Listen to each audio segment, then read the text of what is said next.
So picture this. It's the middle of World War II. Bombs are falling on British cities, and in the midst of all that chaos, two of the absolute strangest and most brutal murders in the country's history happen, just miles apart. And to this day, they are completely unsolved, tangled up in this wild web of folklore, witchcrafts, and wartime espionage. And really, our whole story kicks off with this one question. In late 1943, this creepy, cryptic graffiti starts showing up all over England's West Midlands.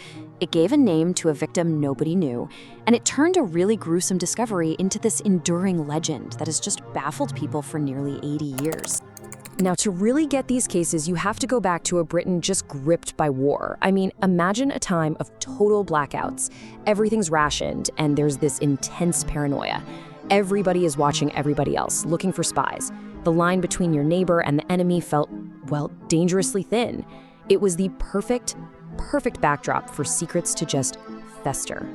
What's so wild is just how close these crimes were. First, you've got this unidentified woman found literally stuffed inside a tree in 1943. And then, not even 2 years later, just a few miles down the road, an elderly farmhand is killed in this seemingly ritualistic way. So the question that has haunted this whole thing from the very beginning is, were they connected? Okay, so let's start with the first case. And it begins not with the body, but with 4 boys who are trespassing in a place called Hagley Woods, just looking for birds' eggs. But what they found instead, well, it would haunt the entire region for decades to come. Just think about this for a second. The discovery was made in April of 43, but the victim had already been sealed inside that tree for at least 18 months. She was put there, probably while still warm, way back in late 1941. Now, the case might have just faded away, another tragic wartime death. But then that graffiti at Christmas gave her an identity, Bella, and it ensured she would never, ever be forgotten. Professor James Webster, a forensic scientist, started to piece together this really grim profile. A piece of taffeta fabric had been stuffed in her mouth, which points to her being suffocated.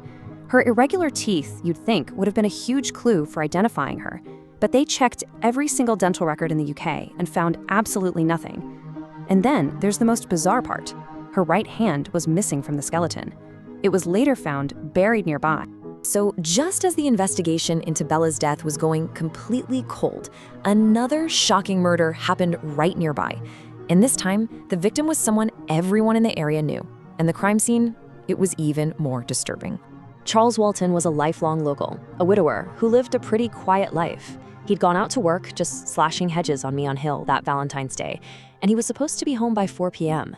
When he didn't come back, his niece started to worry and raise the alarm. The scene they found was just horrifying. The sheer violence of it was shocking enough, but it was the deliberate, careful arrangement of the weapons that suggested something much more sinister than just a random murder.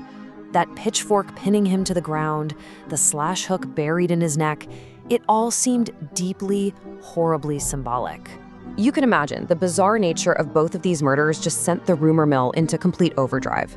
2 main theories emerged, and they pulled the cases in wildly different directions. One toward this ancient, dark folklore, and the other straight into the shadowy world of wartime spycraft. Okay, and this is where things get really, really strange. An anthropologist named Margaret Murray suggested that Bella's severed hand was part of an occult ritual to create something called a Hand of Glory. She was convinced Bella was killed by a coven of witches. And remember, the body was found in a wych elm, the tree that's long been associated in folklore with the underworld. So suddenly, you have these 2 completely different narratives forming. On one hand, you have the occult theory. Murray links Bella's death to witchcraft, and the locals immediately started comparing Walton's murder to this infamous 19th century witch killing that had happened in the area. But on the other hand, you have the full-on spy thriller. A mysterious letter from a woman calling herself Anna claimed Bella was a Dutch spy named Clara Bella, silenced by her own network. This was later connected to a real person, Clara Bauerle, a German singer who was the lover of a captured Nazi agent and was supposedly scheduled to parachute into that exact same area. But, while all these incredible theories of witches and spies were swirling around, the police were focused on the cold, hard facts. And their investigations started to build a very different and maybe more plausible picture.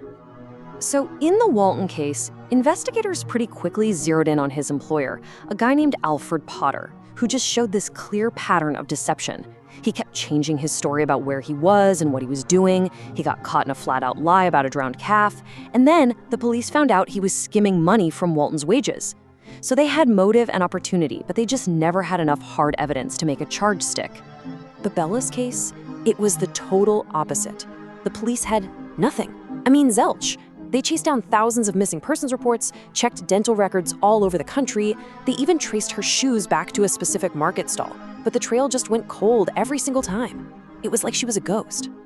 And then, as if this case wasn't weird enough, came the final, truly baffling twist. At some point after the investigation, Bella's entire skeleton, the only tangible proof that she even existed, disappeared. It was sent to the University of Birmingham for more tests and was never seen again. Now, for the conspiracy theorists, this was the ultimate proof of a high-level cover-up. So you have to ask yourself, right? No suspects, no identification, even the bones are gone. So why are we still talking about these murders 80 years later? Well, the answer really lies in the incredible stories that grew up around them. I mean, just listen to this. This is a quote from the lead detective from Scotland Yard, Robert Fabian, and he wrote it years after his own investigation was over. Even the man whose job it was to find a rational explanation was completely captivated by the folklore. He just couldn't shake the feeling that something ancient and dark had happened on Meon Hill. And that's really the heart of it, isn't it? These aren't just unsolved murders. They represent this perfect storm of incredible storytelling elements.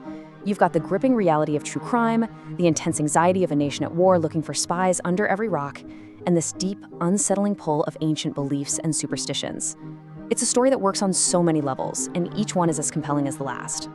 Which kind of leaves us with one final question to chew on. Maybe the reason these stories have lasted so long is that the mystery itself, the witches, the spies, the graffiti, is just way more compelling than the likely, mundane, and tragic reality of a forgotten woman and an old man, murdered for reasons we'll probably never know. It really makes you wonder, what do we truly want from these stories?